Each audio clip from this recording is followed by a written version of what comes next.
everybody. This is Georgia. I'm the Senior Associate Director of Admissions at Newman University here in Wichita, Kansas.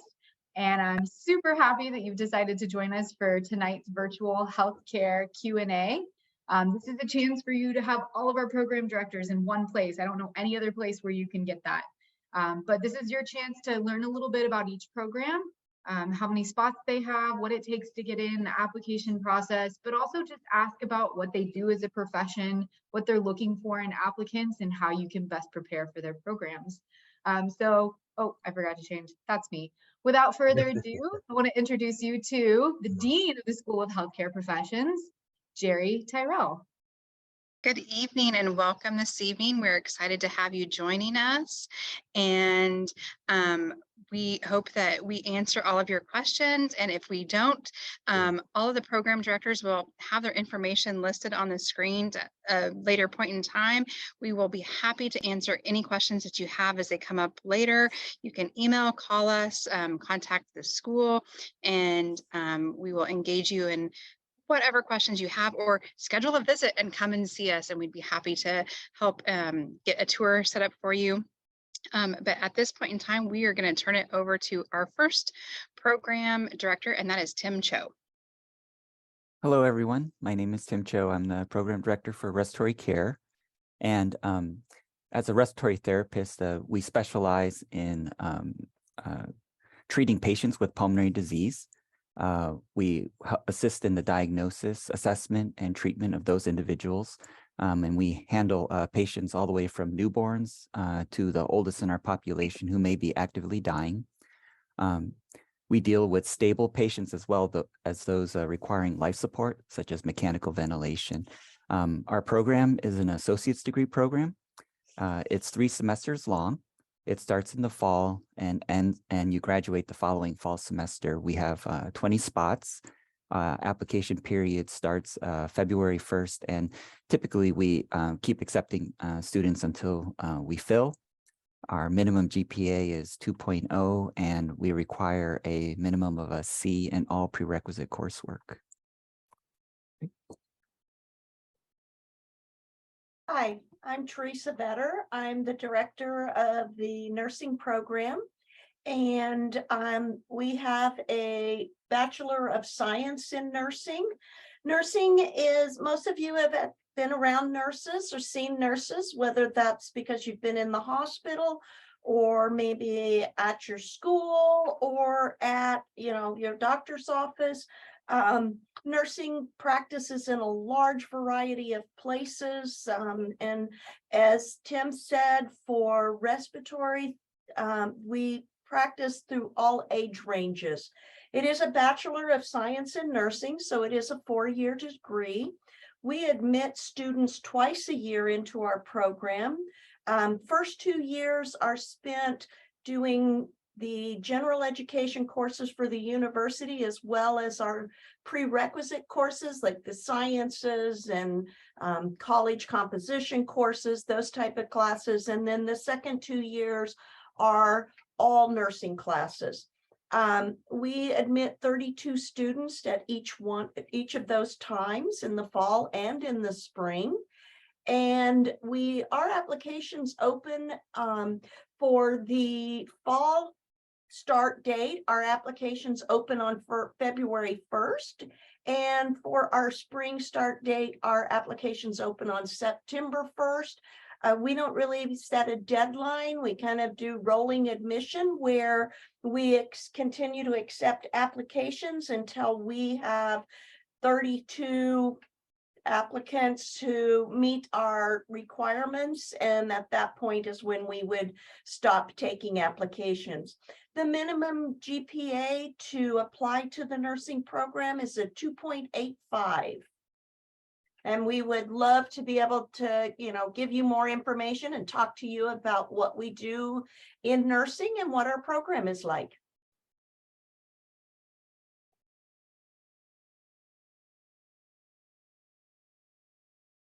My name is Jeff Vaughn. I am the director of the Radiologic Technology program.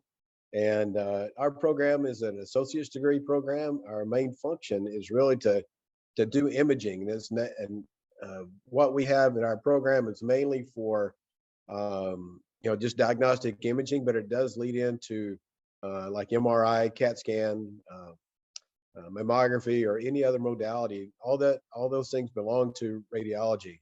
So when we work in a number of places, we work in the emergency room, we work in the operating room, work in doing fluoroscopy, which is just imaging of and usually the intestines and things like that. It's kind of like on a motion picture, if you think of it that way. And so we have 6 prerequisites that are required for our program, and we allow you to complete them all the way up until through the summer. And it's a 2-year program, and we start every fall. Applications are due, they open up usually about the middle of January, and they will be open through April 1st, and then we'll do an interview process after that. And then we'll kind of get started, so we'll be ready to go for the fall. We can accept up to 30 students. When I say up to, it's part of clinicals. It depends on how much clinical space we have at the time. And so our minimum GPA is for 2.75, and that is for the 2.75 is just in the prerequisites. So if you want more information, I'd be happy to meet with you or talk with you on a one-on-one basis to get you all the information you need. Hi, my name's Brooke Ward, and I'm the Director of Sonography. We are a bachelor's program. We go over 3 different modalities, which would be in general, vascular, and OBGYN. We currently accept 8 to 10 students for our program with a fall start. So just like radiology, we have an April 1st deadline for a fall start. So students would be completing all of their prerequisite work in that last spring semester, outside of pathophysiology, which can be completed in the summer before. Our program is 5 semesters long, so the students have a summer semester in between the first and second year. Students must be having a 3.0 GPA with all courses in the prerequisite category completed with a C or higher. Students have opportunities to work in different areas along like hospitals, clinics, travel. They can work on actual machines, cell machines. There's multiple opportunities for students once they complete the program, whichever way they decide to go. Thanks, everybody. Jeff, do you want to talk briefly about the Kansas Promise Act scholarship? I know I had a parent ask me about this yesterday, and it's still kind of new. Sure. The Kansas Promise Act scholarship, it's somewhat new. You have to be graduated from, there's kind of some different areas there. You have to have graduated from high school in the last year, or you have to be 21 years old or older, or you can also be a dependent military service member. It's only open to associate degree programs. You can see that Georgia's got the requirements listed here, and they must be completed within 30 months, in which we especially for the radiography program, and really all the other programs, 30 months is beyond what we need. So so it's kind of, you have to fit into one of those categories. Jeff, I don't think we have a slide for it, but do you want to speak briefly about healthcare science as an option? Sure. The healthcare science program is a bachelor's degree. It is the degree completion. Currently, the way it reads, that you have to be in one of our programs, so you can actually start working on them sort of simultaneously. There's a couple of semesters, like in radiology, they're not full-time, and you can take some of those, a course of those, but to actually start building toward that, there you have to do all the gen eds that are required. There's 5 healthcare science courses themselves. main courses, but then you have 3 specialties. You can choose from doing CAT scan, you can choose business, or sociology / psychology. In both of those, business and the psychology, sociology, you got to complete 15 hours. And there's a number of courses that you can choose from. For the CAT scan part of it, there are 4 courses that really meet that criteria. And so it's just like any of the other bachelor's degree programs. You got to have at least 40 hours of upper division courses, which with any of our programs, you meet that pretty easily. And so really all that means that they're taking at a 4-year institution, and it's usually at depending on it, 300 or 400 level courses, or 3,000, 4,000 level courses, depending on where you go. Thank you. All right, everybody, we did some brief intros on the programs, and we can definitely push back on some of those slides if you feel like you need that information again. But I wanted to leave this up here. These are all of our program directors you just heard from. Take a screenshot, write it down. This is their contact information, the program they work with, how you can get a hold of them. Although I would encourage maybe a one-on-one visit on campus. You can see some of our spaces and meet with directors one-on-one. We're going to go straight into Q&A. So if you guys have any questions, you are welcome to put them in the chat. I also have a bunch that were submitted in advance on your RSVP form, so we'll just go straight into those. And if you guys have some, we'll go back and forth between that and the chat. I have a sonography student, Brooke, wanting to know more about how many students you accept into the program, which I know we've already touched on briefly, and what some good tips are for getting a good application submitted and being successful in getting in the program. Yeah, that's a great question. So currently we're taking 8 to 10 students. Hopefully we can increase that as allowable, but it is pretty competitive. So I will say that, students that we accept have GPAs closer to the 4.0 range, even though we're at a minimum of a 3.0. Students also have really good references. So we have references that are required, not from a family member, so someone that can attest to your character. So I always encourage students to do some good volunteer time in the community, also being involved if they are in their church, different events that would allow them to have someone represent them in a good way, be able to give them a good reference. Those are really important. Also, students doing observation time is really, really helpful. It allows the student to see exactly what they're wanting to go into, first of all, but secondly, it shows eagerness and willing to give time, showing that you're willing to put in some time for what you're interested in. So if I always suggest students do about 8 hours, not all at once, but, maybe split it up into 2 different days and go observe the department itself. And then also we do an interview process. So I always highly recommend students brush up on their interview skills and kind of go through those kinds of processes to be a very good candidate, an eligible candidate. Thank you. We have another question. This one is for the nursing program, primarily about the days and hours in which you go to school, go to classes while you're in the nursing program. So we would say call nursing as that program. It'd be like doing a full-time job. You can pretty much count on Monday through Friday. And, between the different semesters, it varies a little bit of time on campus, but in the first semester, typically there are, 3 days a week that you would be on campus pretty much all day, 2 days a week that you would be in the hospital and clinicals for half a day each day. And the other semesters, usually at least half a day, Monday through Friday.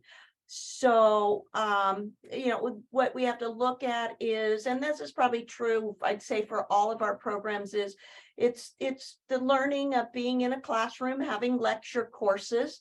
that you attend, but then we also spend time in the lab learning how to do things, how to get comfortable with the different procedures and interventions that we're going to do. And then we also spend time that we go to clinical settings like hospitals or clinics, and we're actually taking care of patients. And so when you have to put all of those together, you're looking at quite a few hours of just commitment time to class time, and then need to be allowing at least, what we would want to say is that for each credit hour that you're earning, you should count on 3 hours a week of study time to be successful in those. All of these programs, there's a lot of information to learn. And the thing about nursing and all of the allied healths is that what we learn in this classroom isn't just about, I'm going to learn this, I'm going to memorize what was said, and then I'm going to take a test, and then I don't ever need to know this again. It's about truly learning, understanding, and being able to use that information in a lot of different settings with different types of people. So the studying has to be there along with those hours in the classroom, hours in the lab, and hours in the clinical. So I really equate it to planning on that it is like a full-time job. I think most of us recognize that students this day and age are usually working. And so what I would say for nursing for sure is working full-time and going to nursing school is very, very difficult and typically does not result in a successful experience. But most of our students do work. So it isn't that you can't work. Many of our students are, once they finish our first semester of nursing, they're working at the hospital is similar to a certified nurse assistant, but they're called nurse techs or nurse externs. And they're advancing in what they're allowed to do as they move through the nursing program. And so they usually work what we call PRN, which means they work when they're able to and that the facilities need them. So gives them much more flexibility to be able to work around. If I know I'm having 3 tests this week, I probably don't want to work a whole lot that week before. But the following week, maybe I can pick up a weekend or things like that. So it's about balancing time and allowing for your ability to study and make sure that you're learning. We had a similar question for the Rad Tech program, just about how the first semester would look class-wise, when classes typically are on certain days. Sure. In the very first semester, we typically have lab on Mondays, and there's what we do. Once you get into the program, we assign you to one of the sort of the 3 main hospitals in Wichita as your sort of a home site, and we base our lab times off of that. So you'll have a clinical coordinator for each of the labs, and so it's 2 hours, and so you'll only time you'll have to come there on Mondays is just during the lab time. Typically on Tuesdays and Thursdays, you have your first physics class, and then positioning class. We're probably going to make that both of those in the morning, so you have the evening or the afternoons off. And then on Wednesdays and Fridays is the first 8 weeks. You have another class from 1 to 3, and then in the second 8 weeks you start clinical. And the good thing is it's the same 2 days on Wednesdays and Fridays, except it's all day. And typically during the first semester, when you go to clinical, you'll be at your home site each of those days, those 2 days a week. Thank you. A few more questions.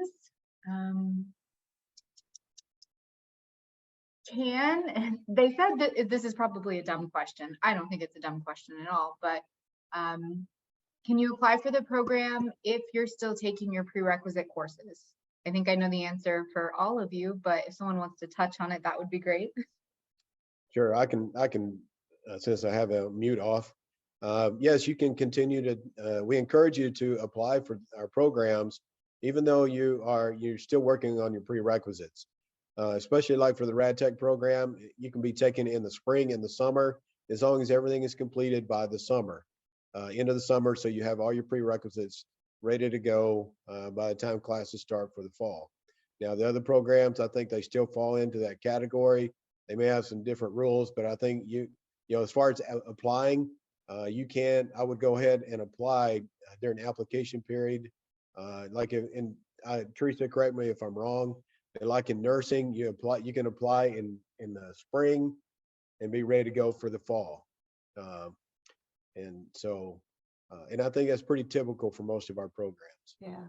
And it's part of like our application actually even asks, what classes are you currently taking? And that's helping us figure out, are you actually ready to apply? What do you have left to take? And, we know that you need to know ahead of time. So you go ahead and apply as you're taking that, that semester that you're finishing up those classes is when we encourage you to apply. And then now for nursing, we do allow students to come into the nursing program and can have up to 6 credit hours, which is 2 classes, 6 credit hours of general education courses still to complete.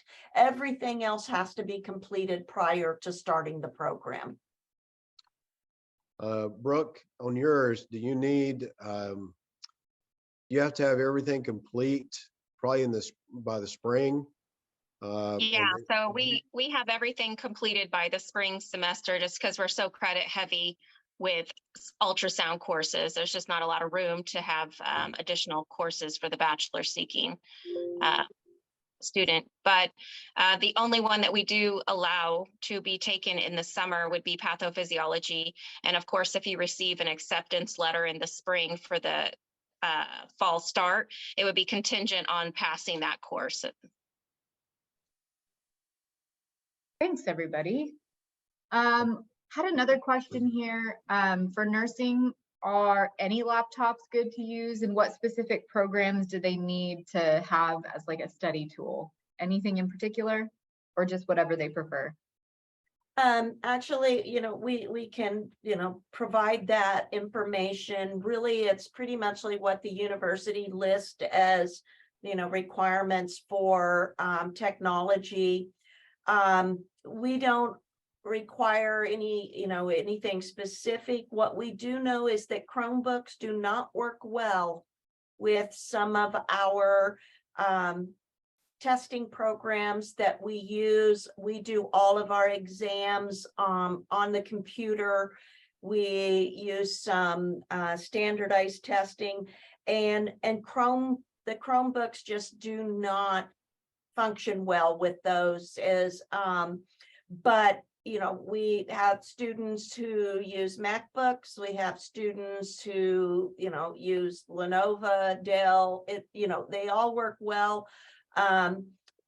You do want to have a, relatively new within the last few years, and enough ability, that it's still able to, do the frequent updates and all, because most of our programs also require that you have a relatively current updates on your device. So, but it's not that it has to be a highly expensive product. I talk to our IT person frequently, and he's like, you can get a very, good computers, between $500 and $1,000 that will meet the needs of what you need to be able to do at the university. Thank you. We also have another question, and I'm just going to pose it to everyone, not any one particular program, but about how many applications do you get for the number of spots that you have in your program? Well, I can speak to that for nursing. Ours is, since we do admit twice a year, ours are very different. The applications for those wanting to start in the fall meet more closely with the kind of traditional academic calendar. And so that's when we get our largest number of applications, is those who apply in the spring to start in the fall. And we usually have somewhere around between 45 to 60 or 70 applications, kind of depending on the year. Our spring, those who are applying to start in the spring, where you would apply in the fall to begin in the spring. And I know there's several of you on here tonight that are planning to start with us in the spring and have already applied and done your interview. I promise we'll get to you quickly about that. Those we are usually somewhere in the range of, right around like 30, 35 up to maybe 40, 45. We do get fewer applications in the spring than we do in the fall.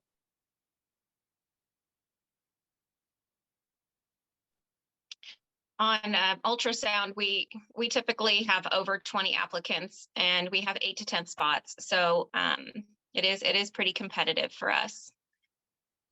For radiology, we typically have between 35 and 40. This past year we had 38. We accepted 25, but so we sort of had a wait list. But some of those, 4 of those, they applied for radiology and sonography, and Brooke took those 4, and so which is good. So we don't want the reason we want you to apply to both programs, if you're looking at not 100% sure, we just don't want you to get left out. So we have some students that go straight from radiology into sonography, as long as they have the prerequisites done, but it's not necessary to do that to be a sonographer. But it is an opportunity.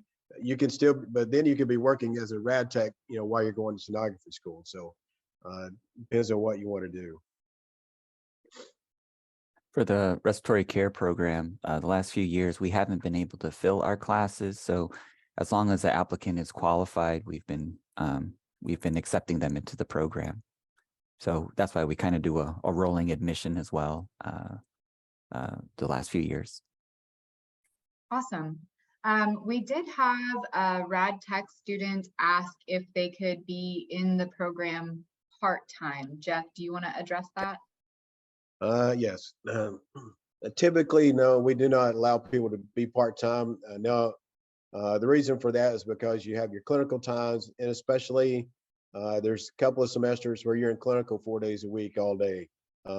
So typically you can't be part-time, mainly because of that. And not only that, most of our classes are in person. We have a couple of them that are online, one this summer and one your last spring. So unfortunately, probably now we do encourage people to, we know they're going to work part-time, which we don't just, we don't want people not to work, but just like Teresa talked about working before, you just kind of have to figure out, how many hours I'm working or not. So, just especially if you're, you got tests and stuff the following week. So. Great, thank you. We do have a question about clinicals, and this might be a question for everybody. It wasn't designated, but at what point in the program are students in your program actually like outside of Newman doing clinicals and seeing actual patients? In nursing, the very first semester of the nursing program, we start doing clinicals. And then we go to clinicals. That first semester, we spend about the first half of the semester on campus learning things. And then the second half of the semester, students are actually at the hospital and then go to clinical every semester for the 4 semesters of the program. In the respiratory care program, our first semester is mostly like lecture and lab time. And then after that first semester, you're able to work as a student. Local wages around here for student RTs are about $20 an hour. And second semester and third semester is about half of second semester is clinical time in the hospital. And then the third semester, it's pretty much all clinical time. For radiology, it varies by semester, how much time you spend in clinical, but we do start like I said before, the second 8 weeks. But starting in the summer, in between the 2 years, you start rotating to different areas, different hospitals. The reason we do that is twofold. One, the patient population at different places varies, and we want the students to have a very well, understanding of the different types of patients that you might have. But also you get to see the different types of facilities that you could work at after you graduate. So with ultrasound, the students, we do first the fall semester and spring semester with content and corresponding labs all on campus. And then students go out into the clinical site that summer semester, and then they'll do the 3 semesters full-time clinicals, 32 to 40 hours a week. So that first year is really allows students to prepare, hopefully, for their clinical time and make sure that they have saved enough money to be able to dedicate to full-time clinicals. We never suggest students work full-time during that. It would be very, very difficult to be successful. But we do make sure that during that first year, the students get all of their foundational work in our labs before going out to clinical sites. And also, we try to make sure that the class times allow students to be able to work so that they can prepare to be successful in clinical setting. well, Thank you. Okay, Georgia, can I, Yeah. one more thing? And I just wanted to mention to everyone, if you haven't had a chance to come and visit us, we do have on all of our programs, we got a lot of, in our labs, we got good hands-on equipment that you can work with. In radiology, we can actually make x-rays. You have a lab to where you can do that. It's obviously under supervision if you're making x-rays. I think Brooke has 3 ultrasound machines that you can practice on, literally each other. And I think Tim and Teresa, both of them have good hands-on equipment that really help you be equipped to go out and see real patients. Thank you. I have a question here, and I thought it would probably be good for everybody. What kind of ceremonies do you have upon graduation? Somebody asked about pinning or other special things that you do, but also what kind of testing and credentials are your students earning as they finish out your program here at Newman? Well, for nursing, we do have a pinning ceremony. That's kind of one of the, nursing is kind of the profession that was originally associated with. And we do that at the end of every semester where the students, we have a ceremony and they are pinned with the pin that represents both, nursing, but also Newman University, showing the program where they received their education. And then they also at Newman, even though we do graduate students both in December and in May, we held baccalaureate and commencement in May, and all students, whether they graduate in December or in May or in August, attend that commencement to receive their diploma. For nursing, once you complete your degree, there is a requirement to pass what's called the National Licensing Exam, which is called the NCLEX. And that National Licensing Exam is the kind of that, next step in documentation for the state to be willing to award a license as a registered nurse. And there also are some legal requirements and things that have to be shown that we work on during that last semester of the nursing program, so that you're, making that application for a degree.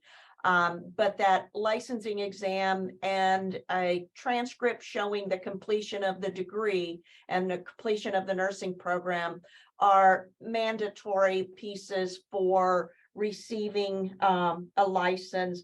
And I think probably for all of us, there's also some background checks and all that are also done to enter into healthcare, to make sure that those who are going to be practicing, that there isn't any concerns with criminal background or anything like that. Yeah. It's almost the same exact thing for the respiratory care program. Since we graduate in December, our students are able to walk during the May ceremony. There is a background check done, mostly to protect you. You don't want to be accepted into a program and then find out later you're unable to work in a hospital because the employer won't take you due to a failed background check. So we do a background check before you start the program. And as far as respiratory, our examination, our program allows you to sit for the highest credential, which is the Registered Respiratory Therapist credential, the RRT. And it carries with it more clinical responsibility than the CRT, or the Certified Respiratory Therapist. That credentialing exam is required here in Kansas to get a license. So without that credential, you cannot get a permanent license here in Kansas.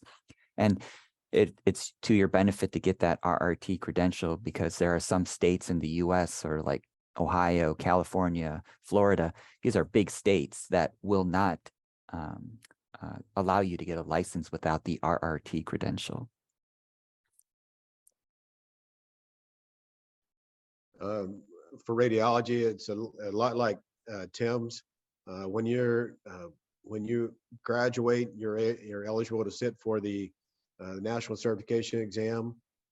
Again, that exam is good for all 50 states, but each state, you have to get a separate license for each state. So depending on where you're at or where you plan to go, you just need to make sure you look into each of the states and what their requirements are for to get a state license. But again, whether you whether you get a state license or not, you still, depending on where you work, you still have to make sure you get that RT license, Radiologic Technology certification exam to be able to work. So. Yeah, so with ultrasound, the students, we don't have any pinning ceremonies or anything like that. But the students are eligible to sit for the 3 different modalities that I spoke of, those boards. So they could be registered in OBGYN, vascular, or general. And the students also have to take a physics board to pair with any of those to make them an actual credentialing. So it is national, and students can really just kind of decide from that point, if you decide you want to specialize in any of those or decide you want to do them all, it's really up to you at that point. You can add other credentials after that, when you're in the field, if you decide that you would like to specialize in musculoskeletal. So you could take an MSK board, you could take a breast board, pediatrics. There's plenty of specialties that you can add on once you know foundational pieces and are already registered. So there's a lot of opportunity. Thanks, all. I think everybody got to answer that one. We had another really good question in the chat. How does it look toward the end of the program? This person specifically asking about rad tech, but this might be something good to know from everybody. In terms of moving on to the next steps after graduation, what does getting a job look like? Do we have job fairs? Are clinicals a really great way to make connections? How are we helping students find jobs, and what are our rates of graduates getting jobs in their field? Well, for the rad tech program, for the last 3 years, we've had 100% of our students have jobs usually before they even graduate. And we tell students when they start going to clinical, you need to treat it as a like a 2-year job interview, because and not only that, as Teresa mentioned before, and some of our or Tim mentioned it about getting student tech jobs, and because you're applying to these hospitals, and so you're already in the system, so they know what your work ethic is. They know your training because they know you're coming from a good school. And so if there's spots available, there's a good chance they're going to hire you, before you even graduate. And typically, especially for the rad tech, you can get a temporary license until you actually take your certification board. And once obviously once you pass that, they'll just automatically give you they'll allow you to go, they'll automatically give you your full state license. So that's that thing is really good, having a temporary license for when you graduate. So because everyone doesn't take it like the very next day after they graduate. Typically they take it, maybe a week or two after they graduate. So in respiratory care, the last 4 or 5 years, I think we've had all of our students pass their boards within 6 months. And as far as like jobs, almost all of our students get job offers during either in the second semester, because they're actually getting work agreement money and scholarship money that way from the hospitals, or they're getting a job offer 2 to 3 months before they graduate. So our students typically have a job well before they graduate. In ultrasound, the students have opportunities to work as students in the spring semester as well. And like Jeff said, I always tell all the students that while you're in clinicals, you are a walking resume. They are taking notes, they're looking for opportunities, and it's really a big deal while you're there, because historically students like to apply to places they already feel comfortable. That first year outside of being a student is still a learning environment. So you're still kind of trying to get your bearings and everything. So if you are in a clinical site where there's an opportunity, you're going to probably want to jump on it. So it's always a good idea to make sure that while you're in clinicals, you're keeping that in mind. But our students all have been able to get jobs, and they pass their boards, and they decide to go on into whichever specialty they choose, and which I find is pretty funny, because a lot of them come in with an idea of which they like, and they end up leaving having done something opposite of what they thought they were going to do. They're like, oh, I came in here thinking I was going to scan babies all day, but I decided I really enjoyed being in the hospital setting and just working in those fast-paced environments. So you just never know. But yeah, we have high success, and students have a lot of opportunity. For nursing, pretty much like the same as what they're saying. Needless to say, if you've already got your foot in the door because you're already working there, it's you're highly likely to get a job offer early. But what we find is that our students are getting job offers out of their clinical experiences also.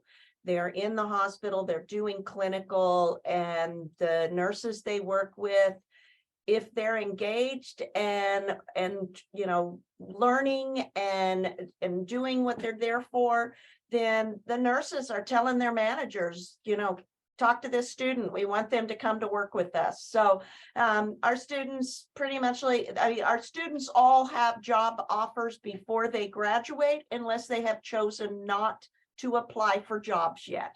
And every so often we'll have somebody who's just like, nope, I just want to get done, and then I want to get my license, and then I'll look for a job, and that works also. But it's pretty consistent that everybody who is looking for a job has a job before they finish. And certainly, as Tim said, within 6 months of completing their degree, our students would all be employed. And Georgia put a question up on the chat that I just want to address real quick, and it's about how many shifts is ideal to work per week or month. And I think that that's one that it's hard to answer that question, because it depends on the individual. What my experience has told me is that trying to work 40 hours a week does not leave you enough time to study and be successful. I have seen a few rare individuals be able to do that, but that was extremely unusual in those cases. What we do see is most students working 20 hours or less per week is what seems to work out.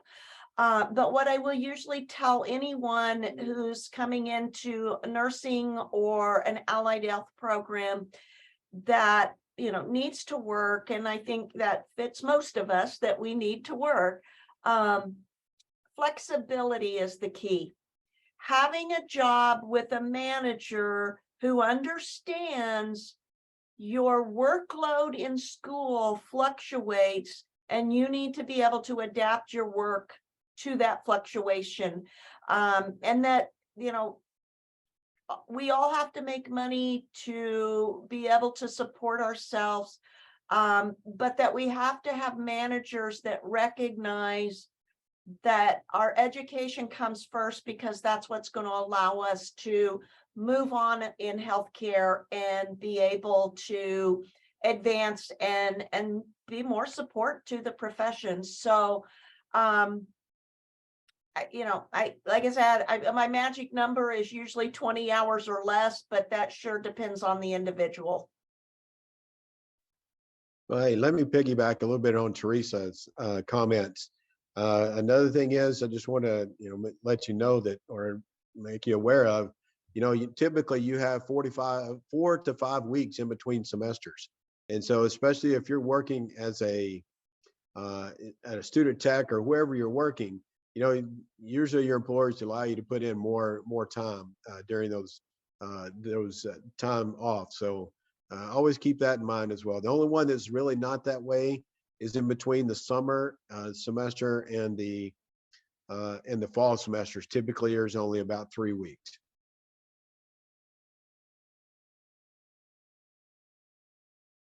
All right. I think everybody got to answer that one. We are out of time, so I wanted to address a few things. You guys had a lot of questions on your RSVP about scholarships and admissions-based things. So I know these guys talked a lot about program admission specifically, but just to give you an idea of process, in order to apply and be admitted into these programs, you do have to apply and be admitted to Newman University first. Our application is online. Typically, it's completely free, although there is a $25 application fee for international students. The application is super quick and easy. We don't ask you for a personal essay, a statement, recommendations, although you might submit those as part of your program applications. We don't need it for the admission process to the university. So pretty quick and easy. If you're coming in as a first-time student, which we define as somebody who's coming to us out of high school, maybe you've taken a little bit of college credit during high school or up until the summer after high school, but you haven't had any like full-time post-secondary work, you're considered a first-time student. And sometimes first-time students are 18-year-olds right out of high school, and sometimes they're people that are 40 and they want a career change. Either way, first-time students, when they're admitted, they have to have at least a 2.25 GPA or at least a 21 on the ACT to be automatically admitted with an academic scholarship. You'll see here on this list, this is kind of how we award scholarships. And these are listed right in your acceptance letter. For first-time students, we award anywhere between $10,000 to $16,000, and these amounts are every year for 4 years, as long as you maintain at least a 2.0. So you can kind of see based on your GPA what you might get. And I do put ACT on here. We're test optional, but if your ACT happens to get you more money than your GPA would, great. But you don't have to send us your test scores if you don't want to. For those of you out there in Zoom universe that happen to be transfer students, so you've gone to a post-secondary institution, same thing, application is super similar. It's free except for international students, small app fee. In order to be admitted, you have to have a cumulative transfer GPA of 2.25. So all of your post-secondary work together, at least a 2.25 GPA. Obviously, your transfers, we don't need test scores. So we award you a GPA just based on or a scholarship just based on your GPA, and you just have to have a 2.25 to get something. So it's $11,000 to $15,000. Those are also renewable, typically for 2 years, as long as you maintain a 2.0. If you're coming in and you know it's going to take you more than 2 years to finish your degree, like if you're coming in to do prereqs before you do the program, just let us know, because we know that students come in after a semester at another school, or 2 years or 3 years, so you might need a little bit more time to finish your degree. I don't think, no. First-time students, we also have some scholarships that you can apply for. There are special scholarships. We have a full tuition award. We have one that's $20,000 a year, $17,500 per year. We have an honors program that has scholarships in addition to arts, music, theater, and athletics. Definitely recommend filing your FAFSA. Definitely recommend checking out living on campus. But that's kind of the process of applying and being admitted to Newman. And we talked about it a little bit. You do have to either be done or enrolled in prereqs as you're like applying to these programs. If you're thinking you might want to come to Newman and do your prereqs, we'd love to have you. One, because we know how rigorous our prereqs are, and it's really, really, really going to set you up for those programs really well. But also you get to start working with these guys earlier. You get to start having them as advisors, and they can tell you, you know, what you need and how to prepare. And when deadlines are coming up, they're there to work with you. But if you decide that you'd like to go to a community college, or if you're already at a community college or another school finishing prereqs, also reach out to us. We can make sure that you're on the right track to transfer smoothly and seamlessly, and make sure that you're not missing anything and that you're ready for our program. I put in the chat a little bit earlier the link to schedule a visit. If you'd like to come on campus, we'd love to give you a tour of campus. We'd be happy to sit down with admissions and go over some scholarships, but we'd also be happy to get you in to meet with program directors or faculty from these programs, so you can talk over it, make a plan, and see some of our spaces. So thanks for coming to visit us tonight. If you guys have any other questions, you guys have the contact information for all of these people. Set up a visit through admissions, and we'd be happy to get you in to meet with any one of them. Have a good rest of your night, guys, and thanks for coming.